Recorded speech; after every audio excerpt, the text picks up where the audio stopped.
من كلمات أم فتح مهداة إلى زوجها الغالي ناجي الصراعي أبو فتح، تحكي وتعبر بما فيها. أداء الشاعر أبو شهاب الخبجي. من جديد وحصري على قناة شبل كوكبة. يا مطلع بالخفا سالك تعاذيني، هيو بشافيتها انت يا عظيم الشان، انا بياض اللي ما غيرك يشافيني، رحمك فيني يا الهي الكون يا رحمن، والحمد لك وثنا فيما حصل فيني، شهرين عارف ارجع دموعي على الاويان،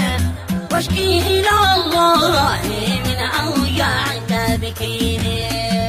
والان وين انت يا قلبي وعز لسان، والى الوليد الذي حبي كفيني، يا نور عيني وين ارض القلب والشريان، وانت السلام والسعاده يا مسليني، في ذمتي سيد ذي ما سورت العربان، في رحلتي والمرض وحدك مخاويني، انت الذي قمت لاجلي قومة الشجعان، لا شفت زولك وانا بالموت يا حيني، ما قلت لي يومين الايام لو تعبان، حملت نفسك على شاني وترويني، بالود والحب والتقدير والعيفان، يلي مع الحب والتقدير جاريني، ونعم وانا شريتك وبات انا كل بالمجان،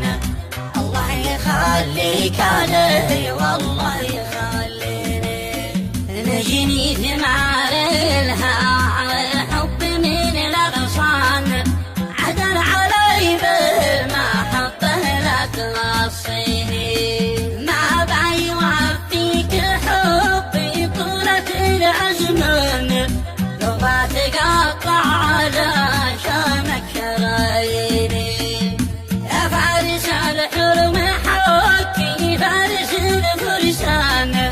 كل المسافات إلى قلبك توديني، في عين حاسد وجاني عشت يا الذيبان، والله يطول بعمرك يا ناظر عيني، ما مثل ابو فتح في ذا الكون والسكان،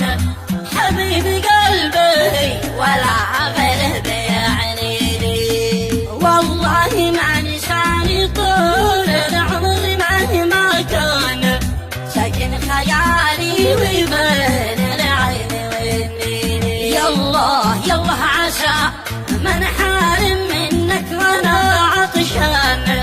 وانت ذي ما تشربني وترويني،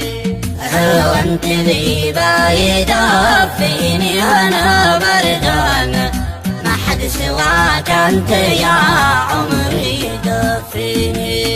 الى هنا يا صلاة الله على العدنان،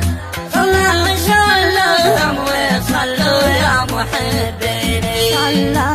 صلى وسلم